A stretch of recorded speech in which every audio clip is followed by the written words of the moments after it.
Okay, so I'm going to use this because we are recording tonight's presentation. Plus, I don't really have a super loud voice.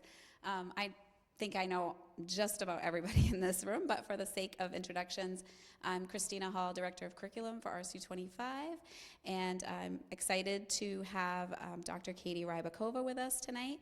I'm going to just read a brief introduction, and then I'm going to turn it over to her. She's going to be sharing some really important, what I find to be compelling information that I think it's important for us to have as educators, parents, community members, school board members.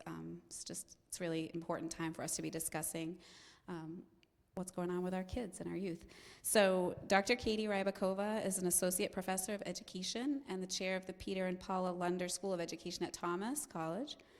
She's been a professor at Thomas for the past 8 years. She holds a PhD in curriculum and instruction from Florida State University. Dr. Rybakova is a member of several professional organizations involving education, including the Maine Association for Middle Level. She loves middle school. Middle level education, where she serves as the association or the organization's executive director. She's also a member of the National Council of Teachers of English and the Society for Information Technology and Teacher Education. She has shared the information that she's going to share with us tonight to a variety of audiences, including our State of Maine Principals Association at their fall conference, and locally here in RSU 25 for both our middle and high school staff on their March in Service Day. Also, interesting fact about Dr. Rybakova, she was a student athlete and was inducted in the Athletic Hall of Fame at Florida State University as a tennis player. Very cool. She currently resides in the Waterville area. Please join me in welcoming Dr. Rybakova. Thanks, everyone. I know it's a little loud, so if I'm being too loud, then yell at me. And again, please do interrupt me. I do tend to steamroll because I get really excited about this stuff. So my PhD is in curriculum and instruction, and my background in terms of my research is in digital literacies, particularly in terms of screen time and how it impacts literacy development as well as neurology, and that's what we're going to really be diving into today. So some of this work is coming from books. A lot of it's coming from peer-reviewed articles and research. In fact, one of my commentaries is in the last stage of proofing with the Maine policy review and should be published in the next couple of weeks. So if you wanted some really deep dive peer-reviewed articles to cite for this, it's a 3-page commentary that's going to be live here in the next couple of weeks that also addresses this particular issue and has some food for thought in terms of how we might move forward from it. But if you haven't read any of these books, I do highly suggest them. They're very easy to read. The only one that's a little bit denser is Read or Come Home, which is actually my favorite on this list because it's written by a neurologist who studies reading, and hooks people up and looks at how the brain functions, which I think is the coolest thing ever. It's a little bit dense, but it's very, very informative. And in fact, I'll share a quote from there. What we'll talk about is the emergent detriments of screen time and social media, child and adolescent mental health. We'll talk about phone-free, screen-free, and green-free schools, as well as family and community adjustments. And we're really going to gear towards that last bit. Here we're going to talk about the research, but we're also going to talk about community investment and what we can do from there. So I'm going to stop here, and I'm going to just ask, what are you currently reading? I just finished The Death of Expertise. What are you guys reading?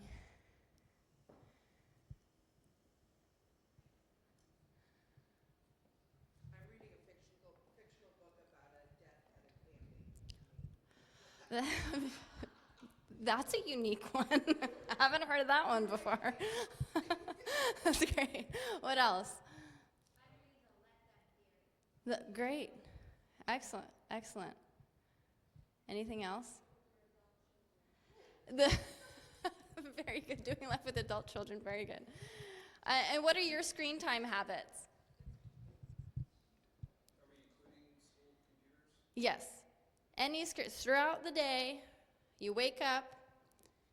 Between the time you wake up and go to sleep, how many hours would you say you're on screens?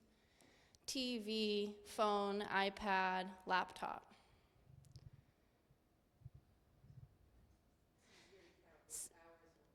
Yeah. So how about and be honest, at least 2 hours, at least 4 hours, at least 5 hours, 6 hours. Yeah, so we're in kind of like majority 5 hour, 6 hour range. What would you say the American Academy of Pediatrics says is excessive screen time for someone who's an emerging adult to adulthood? That's a really good guess. So I kind of tricked you there, because you know what they say?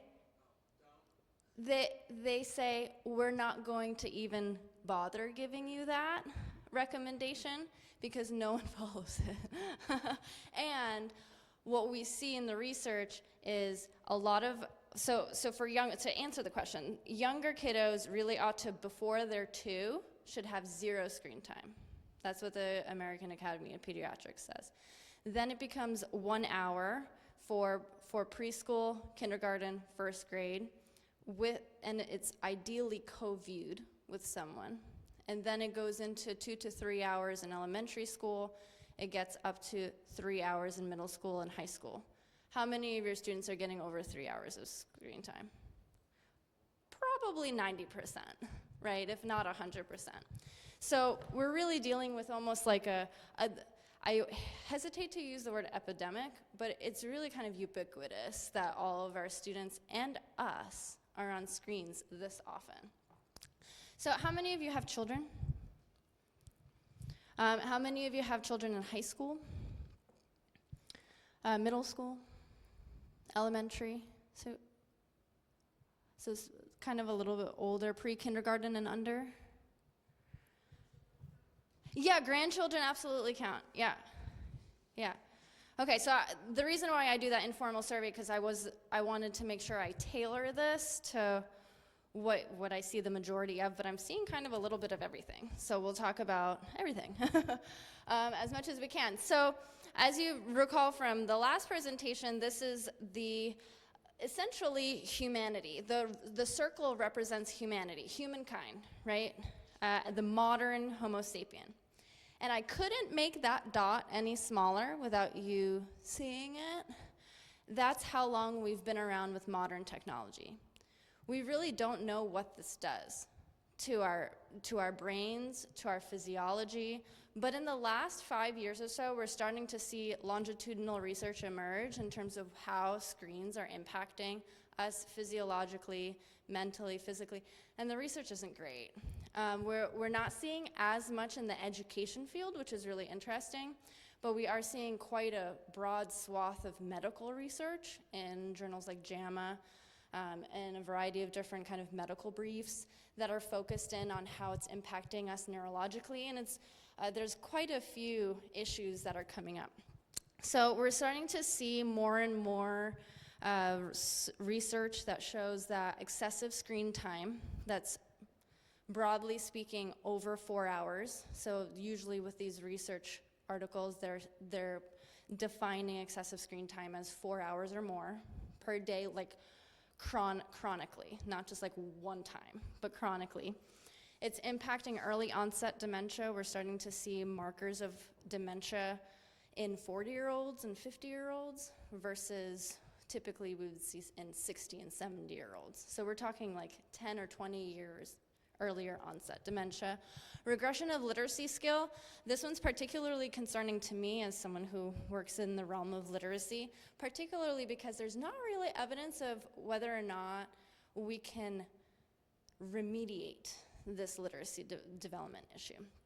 The dopamine addiction that comes with screen time, particularly social media and phones, act through the psychologists that make these apps make it so that they're addicting, right? So it functions similar to any kind of addiction. How many of you have found that when you take a phone away from a student or from a child, they're kind of a little nuts for a little bit? Like for an hour or two, if not for a little longer? That's literally withdrawal from that addiction, from that dopamine. Their dopamine levels are teetering, essentially. It's impacting brain myelination and cortex thinning, and you'll see some screenshots of those titles there. So this one was a fairly new one that I thought was interesting to point out. I highlighted a portion here that's showing that more than 1.5 hours of daily direct screen time at age 2 was associated with below average language and educational ability and above average levels of peer relationship problems at age 4.5. So we're starting to see those longitudinal research following and tracking kiddos that are younger a little bit later on into their childhood. And we're seeing that it's having an impact not only on academics, but also their ability to communicate with one another. Are you seeing anything in particular in kind of trends of how kids are talking to each other? Or how they're speaking to you as an adult?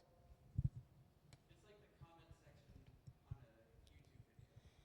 Yeah. It's like a blast of like anger and like just vitriol, it seems like. Yeah. Like it's the initial and then they like kind of like. Yeah, so really, really emotional, and typically with feelings of rage, right? And you'll see a couple of other physiological effects. Anyone else notice particular communication issues? Yes.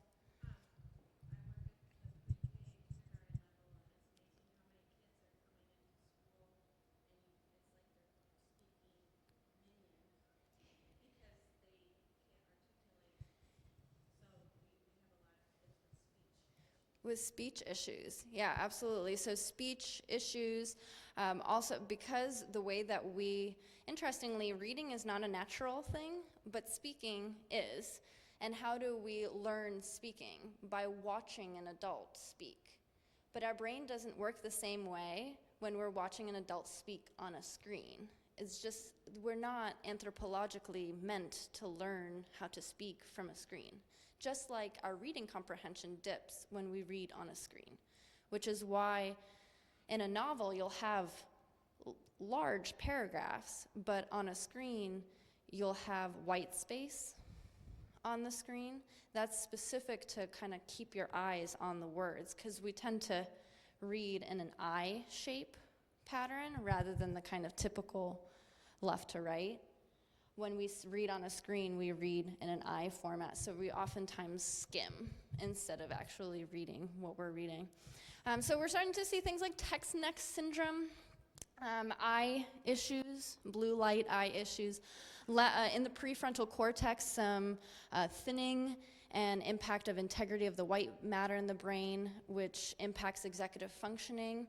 In the middle school, and at the elementary school level, and even in the high school level, the prefrontal cortex is the last to develop in the brain, neurologically speaking. So typically, you don't actually have full maturation in that area of the brain until you're about 24 or 26. So it's really funny to do this presentation with college students. I'm like, you're not actually mature yet. Oh man, I thought I was. But what we are seeing is that that executive functioning is stunted. A lot of you already know that you have to teach study skills, organization, long-term planning, short-term planning explicitly to students. What we're starting to see is that not only is that essential, but foundational speaking skills is also important to add. How to agree, how to disagree, how do you engage with a human being in a conversation? So these are things that we're starting to see. We can't assume that students are coming in or children are coming in knowing how to do. And again, why is it happening? Because screen time is replacing what does help the prefrontal cortex mature, which is play, socialization, and green time, which is time outside. What is text neck syndrome? Is that like postural? There's evidence that because you spend so much time like this, your spine, like the shape of the spine and the nerves in the spine actually are impacted by the posture. So it's impacting not only, so there's like, and I'm not exactly a great posture example, role model, but that hunched forward, especially like over laptops or over it, will actually increase the tension in your neck and can impinge nerves at worst in terms of that. Thanks for the question. Any other questions? So some of you already saw this. So for those who didn't see it, I have a question for you. These are MRI scans from 6-year-olds who are reading. What would you want to see? Would you want to see child A at the top or child B at the bottom? A, you would want to see that. Why do you think that is? Yeah, so more activity.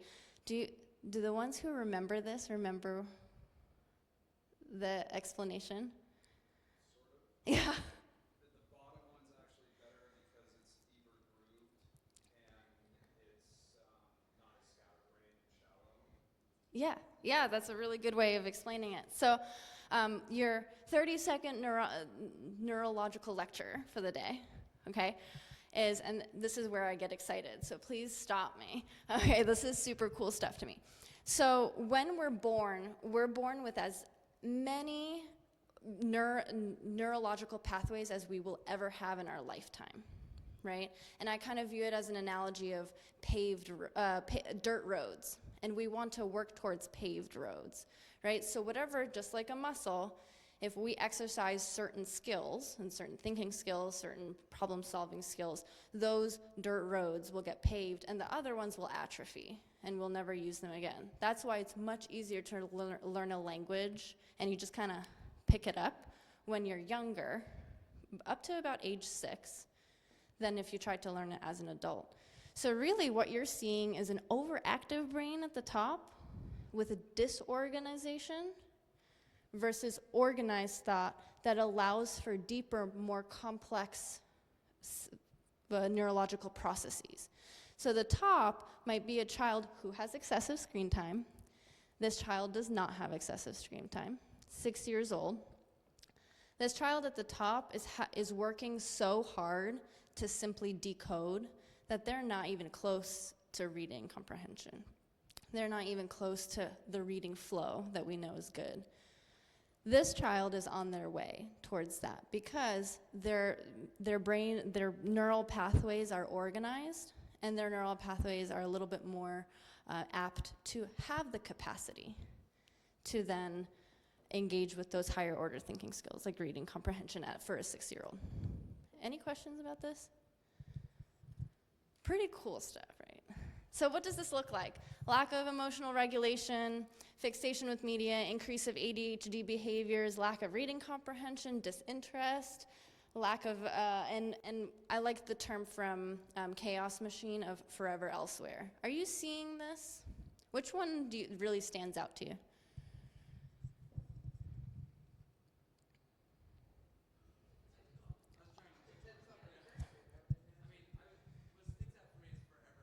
Yeah.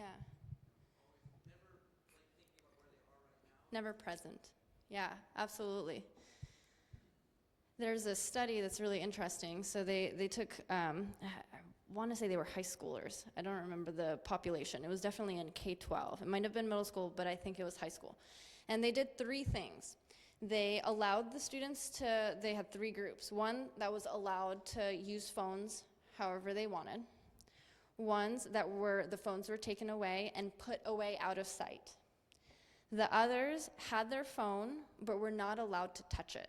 It was just on their table. The ones that were at the table, the phones were at the table, and the ones who were allowed to get use of that had the same scores as the students who did not have the phones. The students that did not have the phones at all scored way higher on tests versus the other 2, which had about the same scores and were not statistically significant from each other.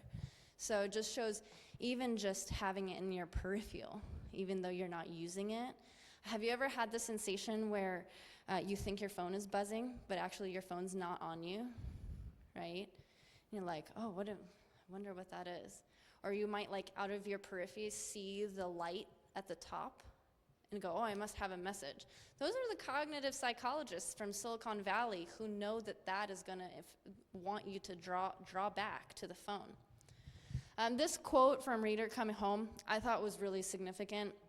I'm going to read it to you, even though I don't really like reading off the slides, but I thought was really interesting in terms of kind of a broader societal knowledge. And as I read this, also think about the impacts that AI has on this, as well as kind of like the fire hose of information that we're getting on a constant basis.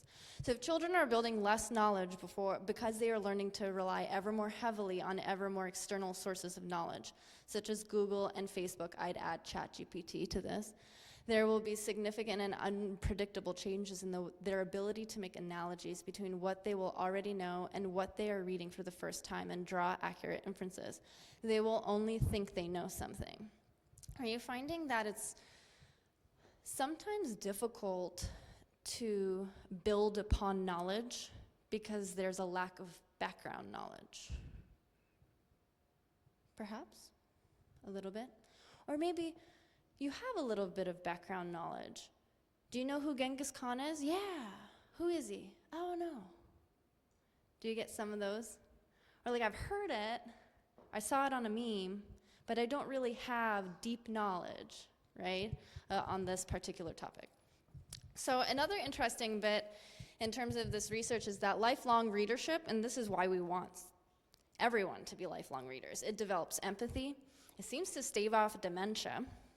But anything that we're reading off of a screen, and I'm sorry, but also Kindle, okay, it does not count because our brain doesn't read it the same, and for some reason, we don't know why, it doesn't have the same benefits.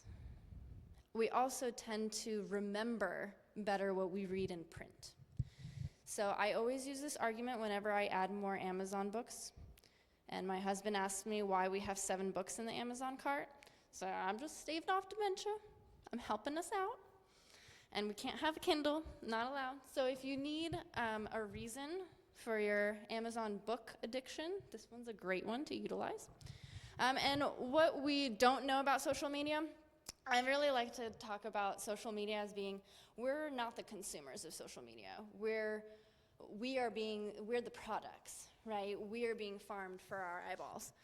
We're really not sure how the AI algorithm on social media platforms works, but we do notice that it prioritizes kind of the doom scrolling, right? Really fear-inducing. So you mentioned the kind of anger. That's what it's promoting. So on an average of 3 minutes, it's going to promote more and more politically political extremes, and it will also kind of, the content will become more dramatic. And that's kind of the point over there about social media. And right now, Silicon Valley is targeting 4 to 6 year olds to be on social media. So you're starting to see things that are child-friendly in terms of promoting peer-to-peer interaction on social media with the intent to get children on phones at an earlier age so that they can be farmed for their eyeballs for longer, unfortunately. And this is probably the age that is the highest detriment for screen time that will then snowball impact into middle school and high school pretty significantly.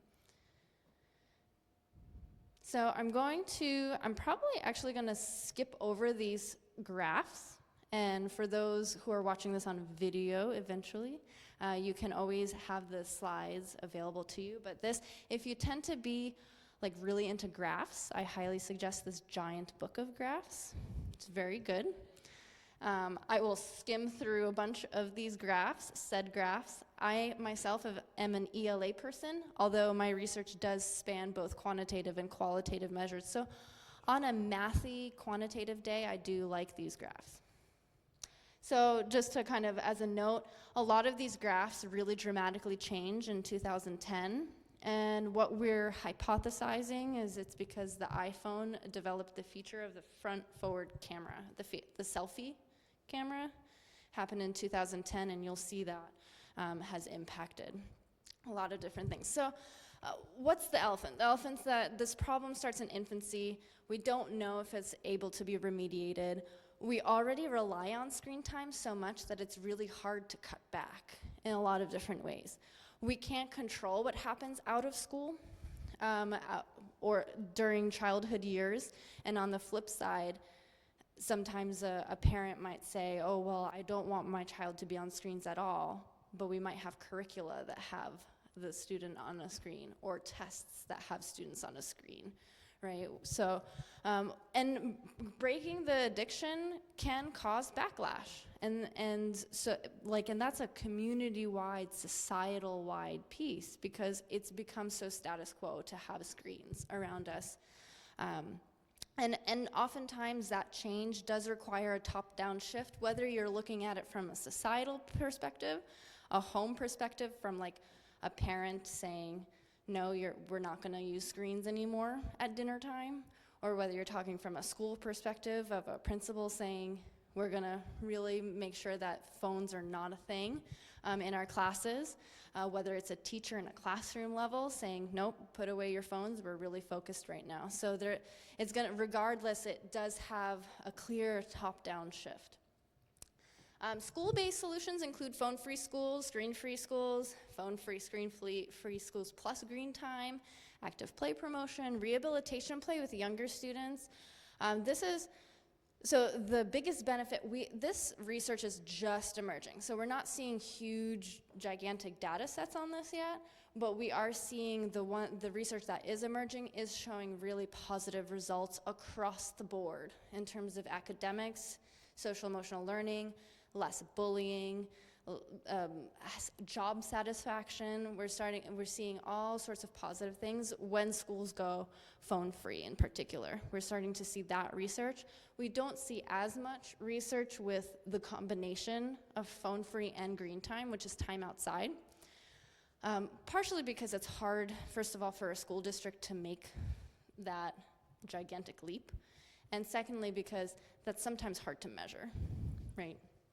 Active play promotion, I really think that rehabilitation play with younger students is an interesting one, because the social skills that, say, middle school students, high school students lost when they utilized screens too much and didn't have the adequate play, can hypothetically be rehabilitated through play with younger children. So you're promoting this kind of, without it being too obvious, you're promoting that socialization aspect, where you will learn to communicate without saying, okay, this is how we communicate. Look someone in the eye. And like when they're saying something, you can just like nod your head and be like, oh yeah. Use your body, right? Instead of, right? Do you get that deadpan? Like I get it from college students sometimes. And I'm like, guys, if you want to be teachers, you're gonna have to like put on a little bit of theater. Like, let's go, right? 3/4 theater after all. So these are in 2025, the biggest trend is phone-free schools. So these all, there's the darkest colors actually states that have passed statewide restrictions on phones in classrooms, and you're starting to see that kind of trickle out in law. So now we're moving kind of more into with our community hats on, whether you're a parent, whether you're a guardian, or from a teacher's perspective, how you might talk to a parent or guardian. We've, as a society, become accustomed to like a surveillance state for our children. And there's a lot of research that shows that promotes learned helplessness in the kids that whether it's our own children or the kids that we work with. And schools have systems in place for emergency situations when you need to get in touch with your child or children. In fact, it's only a little bit of study. There's not a lot of study on this, but on the studies that they have collected, the data that they have collected on this, there's evidence that in an emergency situation, having the phone on the child actually limits situational awareness, which is not good in an emergency situation. Oftentimes, this is the biggest concern, particularly from parents. I won't be able to get in touch with my kid if something happens. Remember that the school has they have very clear policies. And if the child has their phone, from the research, what we're seeing is that actually does limit the situational awareness. So here's some books that I highly recommend in terms of this kind of movement into green time, but also promoting independence, promoting healthy resilience. Lots of really great books here. Some are a little bit older, like Peter Gray's Free to Learn. How to Raise a Wild Child, Thrivers was published in 2019. I really loved Hunt Gather Parent. That was a journalist who brought her 3-year-old on a year-long journey to different countries to see how they raise children, all of which didn't have technology, and the children were like, putting themselves down for naps at 2 years old and 3 years old. It's a really great book, really well written. Leonore Skenazy, I think is her name. She was named World's Worst Mom, I think in 2011, when she let her 8-year-old ride the New York subway by themselves. But she made it a brand. Good for her. And she published it. There's actually a movement, ironically, on social media called Free Range Kids. So family and community adjustments. Here's some low-hanging fruit for us to consider. Acting as role models, right? One of the probably saddest things I've seen with, I think it was a 3rd grader. I was working in a 3rd grade classroom, not as a teacher, I was kind of coming in to help with writing stuff. And they showed me a paper, and the prompt was, "I wish I was." And the child wrote, "I wish I was my mom's phone so that she could pay attention to me." And it was just like, oh my gosh, like heartbreaking, right? So we really have to be cognizant of how we utilize this tool that we have. Are we gonna be on our phones? It's not realistic for us to just toss them in the trash and go. No, we're ditching the technology completely. But being healthy about our habits with phones is really important. And whether we're a parent or a teacher, we can say, I'm gonna use my phone to answer this email, and then I'm gonna give you my full attention, right? Or I'm gonna use this as a tool to look up this cool thing about how to pronounce Parasaurolophus, which is how you pronounce it, in case you're wondering. Or I'm gonna, like you told me some really interesting fun fact about skunks. Let's look up a picture of what a skunk looks like in comparison to blah blah, right? So we can utilize this technology, but we really have to be sure it's developmentally appropriate and used not to doom scroll or just kind of zone out in front of. A 1-hour digital detox at dinner time or throughout the day or at lunchtime, whatever it is, it's a moment to say, I've completely put away my phone, my screens, my TV, no TV in the background, no screens, no background sound. It's all about our communication right now as human beings. Anthropologically speaking, we are a social species, right? And we thrive off of quite literally breaking bread over fire. I know this sounds really stereotypical, but that's how we've evolved over thousands of years. So remember that giant circle. We've done the socialization and talking face to face for so long, and then all of a sudden this little blimp comes along, and we've really moved a lot of our communication to digital communication. And then taking phones and screens away before bedtime. This particularly helps to ensure adequate sleep and making sure that the blue light doesn't impact.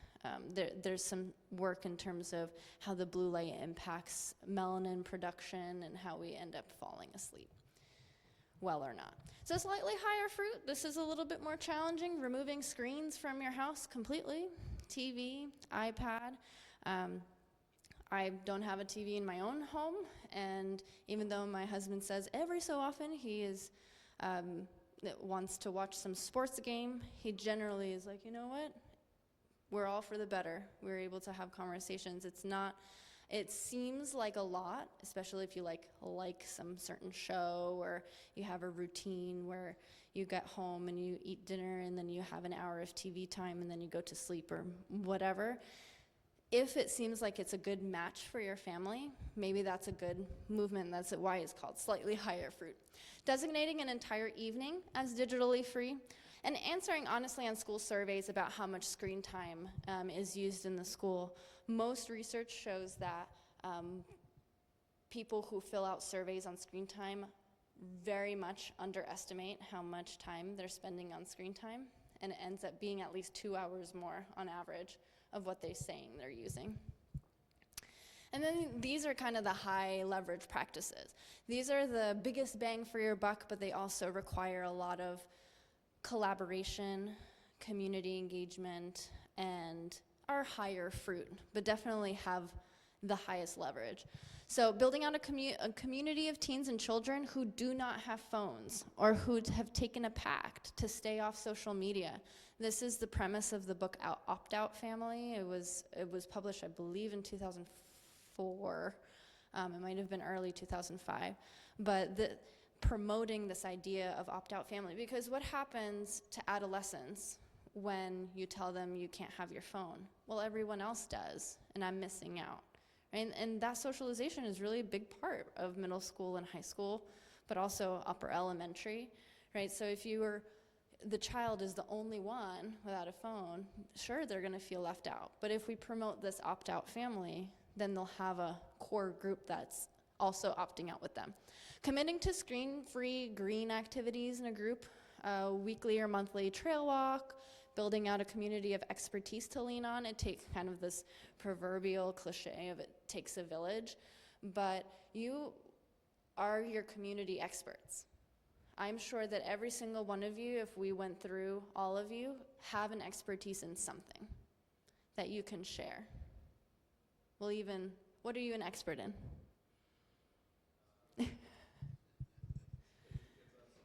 Taking kids outside, great. Anyone else want to share?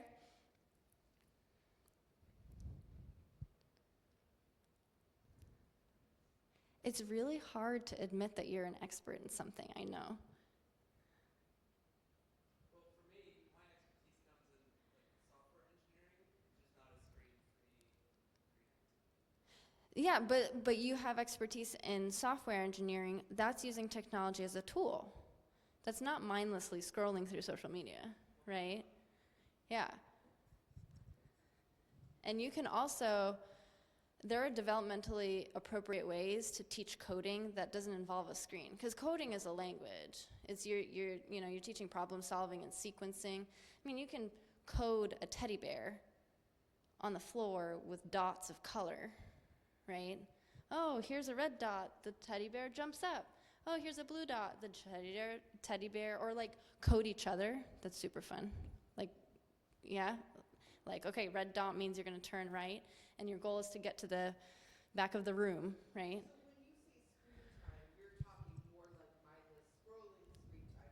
Because, for instance, I'm a nurse. Right? Yes. I spend 10 hours in front of a monitor. Yeah. I'm charting on a computer every day, all day. I see an alert, Yeah. I call a patient, I write it up, Yeah. I go to my next one. Yeah. And I do that for 10 hours. So when you were answering, I was like right off the bat, 10 hours Yeah. Yeah. is my screen time. Yeah. Then that's not anything to do with my phone or anything.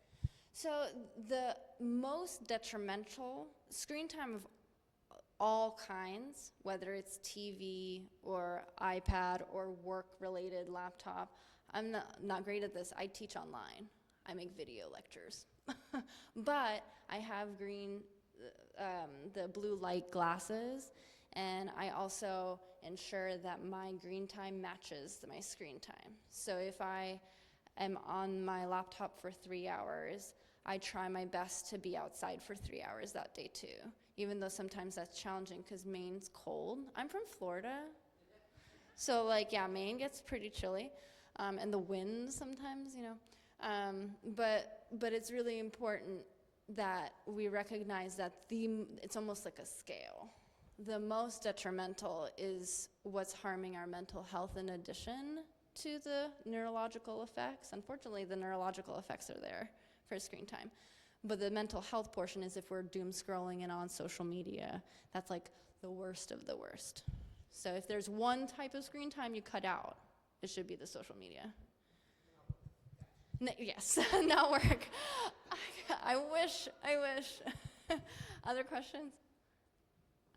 Okay, and the final one was affecting policy to inform others on screen time, particularly through hospitals and doctors, ensuring apps cannot be labeled educational. So this is kind of like my pipeline dream of everyone who ever takes a baby home from a hospital doesn't only watch the purple crying video, but also watches a video, ironically, or maybe reads a pamphlet or something, or a brochure on the impacts of screen time. Because unfortunately, the highest need for this information is for the low socioeconomic status families, because oftentimes they'll reach for that iPad that says educational app, thinking, yes, okay, it's an educational app. Who are the ones that are most likely to send their children to Waldorf schools that are anti-tech?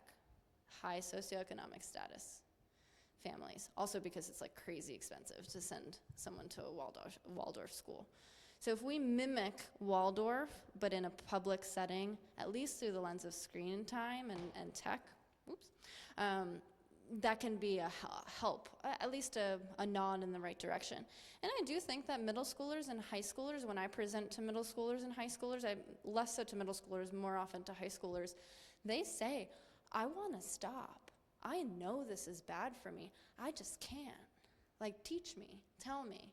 So you can even not only role model, like, okay, this is what I'm using my phone for, but like, man, I got caught doom scrolling and it made me angry the rest of the day. Here's what I'm gonna do to promote my time away, right? And like some of my students will ask like, dude, Dr. R, like, how do you write so much? Like, I don't have any screens in my house. And you'll end up like doing stuff that you think is interesting, and you'll be productive and you'll do fun things if you don't have that screen. One of the anecdotes I shared last time, I don't remember if you guys remember, I did like a kind of anecdotal survey of my students in a art of living class. It's a humanities class. I said, I want you to go a day without your phone. I want you to leave them in your dorms. How many times do you think they reached for their phone or thought about their phone? Once every 5 minutes. Yeah, they were, sorry, I didn't specify. They were supposed to take a sticky note with them and tally how many times they did this.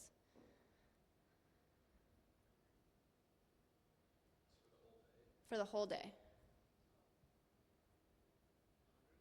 492. This particular student, I mean, some of them probably like didn't actually do it, or maybe did it for an hour, but there was a really big reflective moment. I was super proud of them, and I was like, yeah, yay, I got a few to say, like, you know what, I have a problem. This is a problem.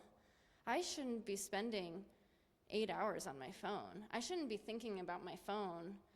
If you survey, there's a really shocking survey for high school students that if their phone accidentally went into a river, would they jump in after it? And over 50% said yes, they would. Right? That's pretty interesting in terms of like the identity and the attachment to the phone.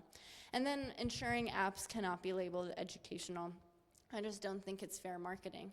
Sure, there's some research that shows that your educational app included some academic gains by the researcher that you paid to say that, right? Like, of course they're gonna find something if you're gonna tell someone to find it. So if you want to test these things, now I know the elephant in the room is that what about iExcel? What about Lucy Calkins? What about some of these other, I mean, Lucy Calkins is another whole story with science of reading, but with these scripted curricula that utilize screens or tests that utilize screens, that's an elephant in the room. That should be a discussion point for educators to think about. So what can I replace screen time with? Conversation cards. These are really fun. How many of you have conversation cards in your classroom? Yes. Okay, look them up. Make sure they're child friendly, because sometimes they're not. The first set I bought was like, the first card was, who would you like bail out of jail with you to do something? I was like, oh, no, we're not gonna do that one. So make sure they're child friendly and appropriate. Time outside. You'll be surprised at how much play is ingrained in us. So we don't have to structure every minute of the day. We don't have to structure playtime. even if it's soccer or basketball. If we just let the students go out and play, they will figure it out. Unstructured and structured play, sleep, books including audiobooks, and helping with chores and other duties as appropriate. And I just wanted to open, I'll bring it back to this slide or any slide that you'd like to stay on. I wanted to purposefully leave open some space to just chat. So what do you guys think? Where is your mind at?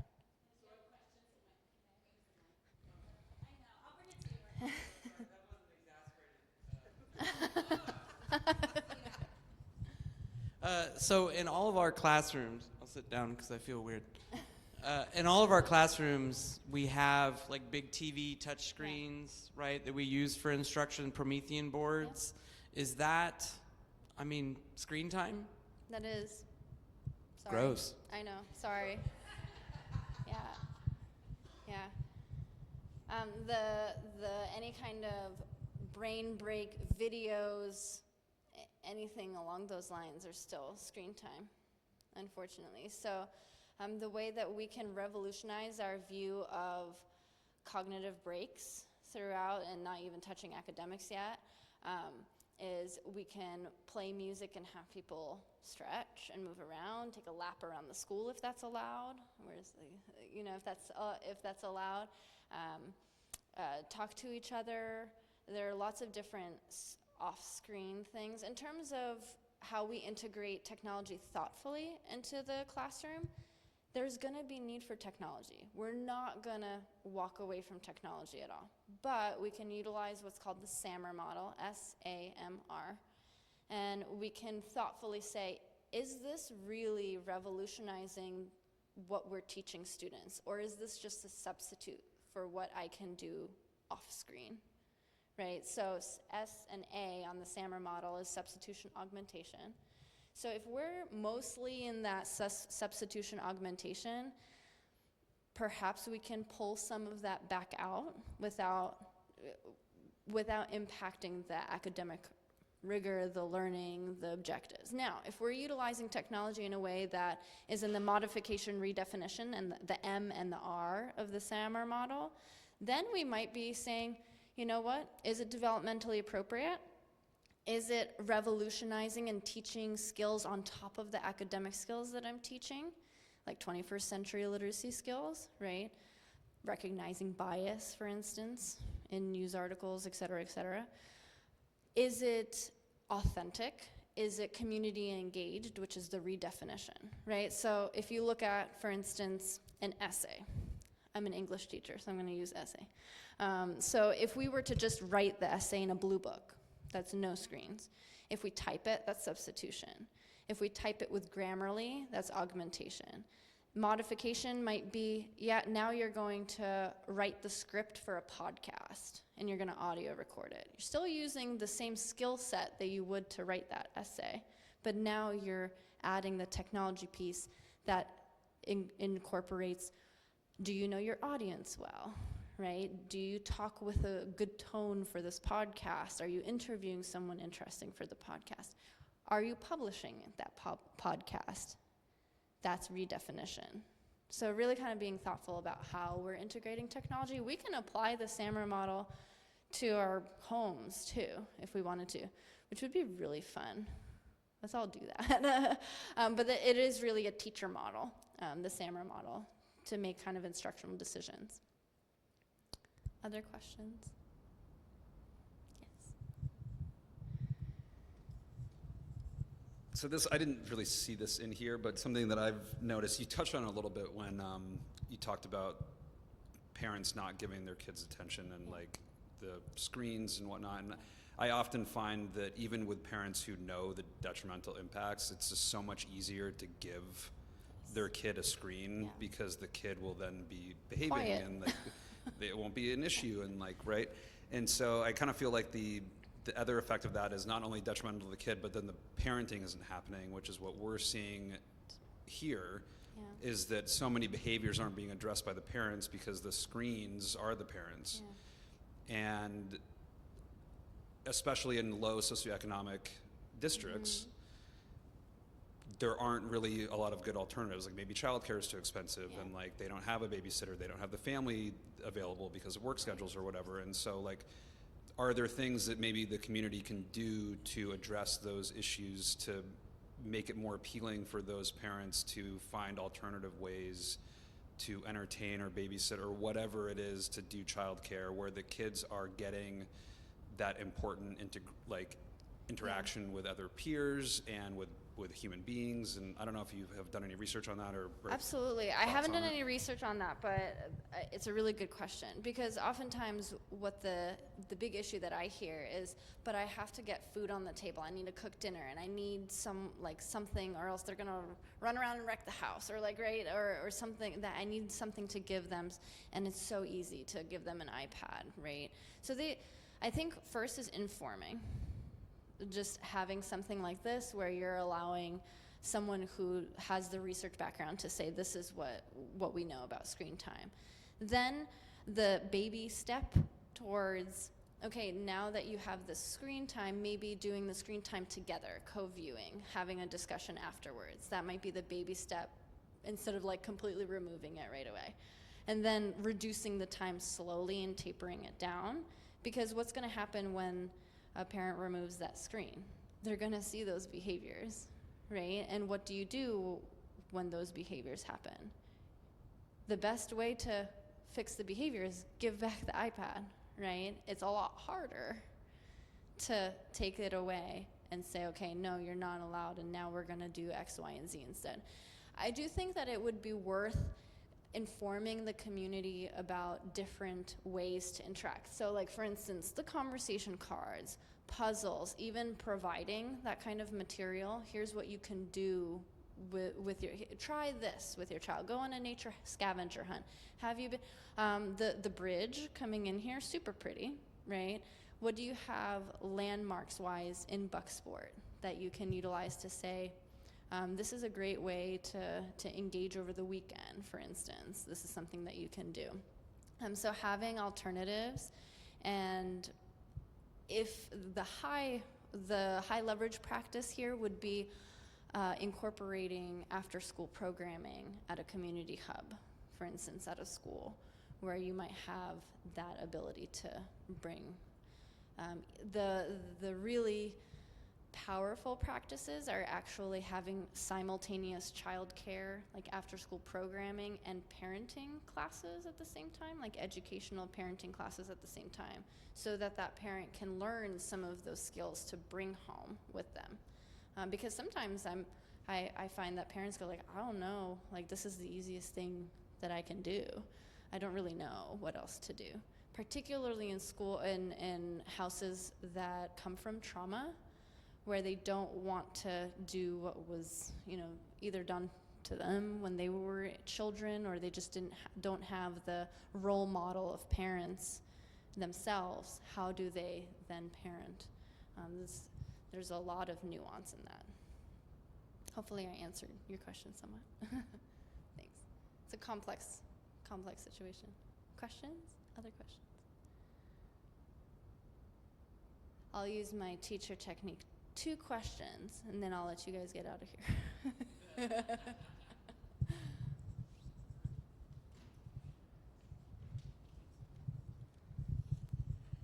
So this is not a question, but a comment, because I was able to hear you speak when you came to the middle school. So I just want to tell you, after you told me about my Kindle, I had a day or so to mourn, and then I joined the library. Like I now I belong to the library, and I have stacks of books again. Yay. So That's awesome. thank you. Yahoo. Oh no, I have to hold it for the next person. One more.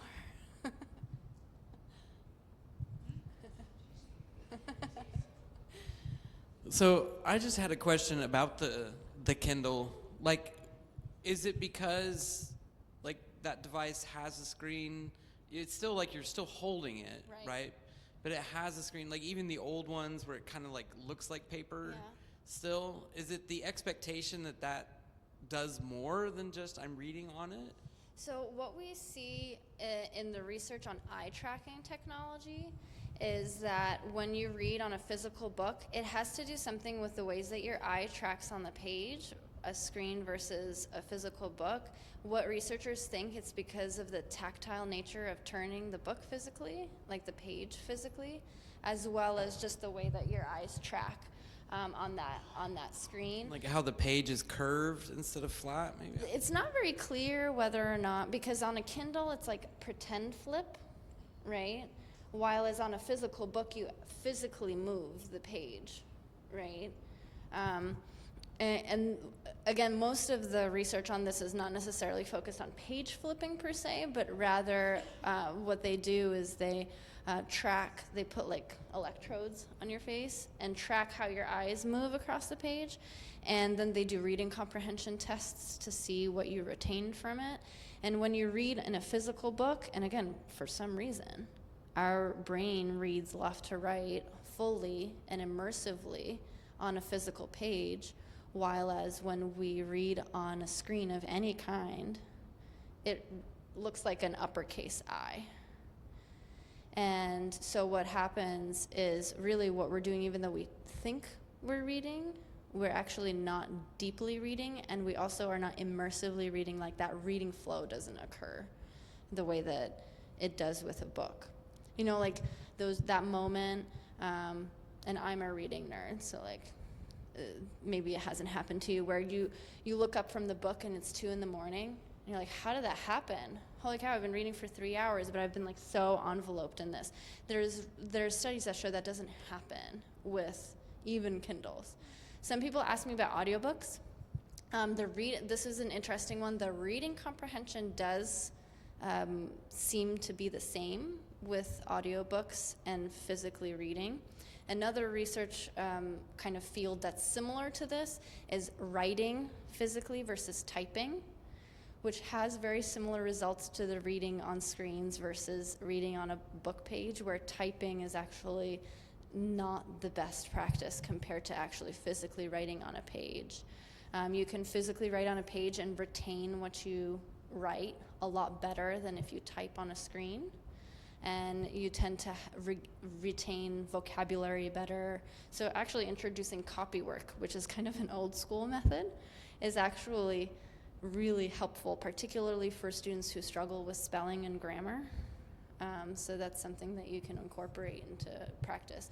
And students really like to copy down. You'd think that they'd think it's boring, but if you tell them they can copy down lyrics of their favorite songs, as long as it doesn't have any cuss words, they actually like to do it. Add in some cursive writing in there, and that's also very good for the neurological pathways. The detriment of cursive writing, that can be another whole presentation. We took that out of the curriculum, and what we realized is that that actually really helps and promotes neurological development, as well as fine motor skills and brain to fine motor pathways, which is really interesting. I can keep you here forever about Sorry, this. Yeah. I just want to say one last thing. Yeah. When I mentioned the Promethean boards earlier, like what is the difference? I mean, I get that it's a screen, right? But it's like a flat surface that I'm just drawing on, like I would the whiteboard, which is right behind it. Yes, and keep in mind that it's interactive. The light, and or it's the light, yeah. And again, if you take a spectrum, that's not going to be as detrimental as like sitting and getting from a TV, right? Because you're actually interacting, right? You're not just writing and like, right, silent. I mean, a little bit. Well, but you have some kind of give and take, right? So you're morphing the technology with the interaction, which isn't necessarily the worst thing. So I wouldn't necessarily overthink, like, oh, okay, I'm gonna like cause my students great harm if I continue to utilize this versus a whiteboard. I think it's perfectly fine. It's when we start relying on the smart board through passive learning, like a lot of videos, a lot of those kinds of things, or like the mindless tapping, whatever, even math problems, if it's just like constant repetition and then like fireworks, you got it right, that's still increasing dopamine. Thank you. Yeah.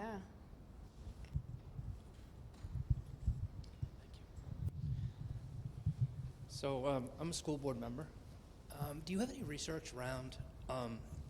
I've had some informal conversations with Dr. Tripp. I'm the head of the policy committee, chairman of the policy committee, and Great. looking around the state. And there's been some districts that are going device-free during Yes. the day, using various methods to do that with. We've had some conversations just on more of an informal basis. Do you have any research how that figures into test scores, not necessarily test scores, but learning and test scores and educational retention? Has that happened enough to have any research around that? So it's emerging, so I wouldn't necessarily say it's enough to generalize off of yet. So we're just getting these data on how detrimental screens are now in 2025 when this research started 10 years ago, because it's longitudinal.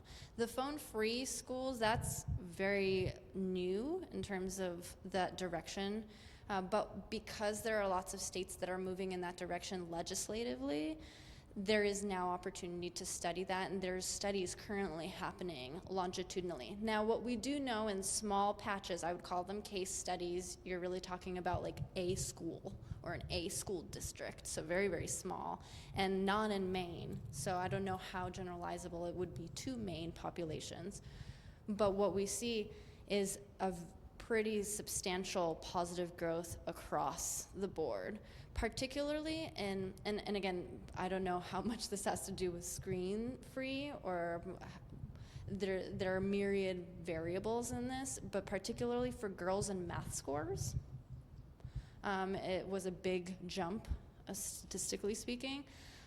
Bullying went down, job satisfaction with teachers went up, and just general broad swath academic increases across the board based on standardized test scores. So that was the metric that was used with standardized test scores over the course of a year.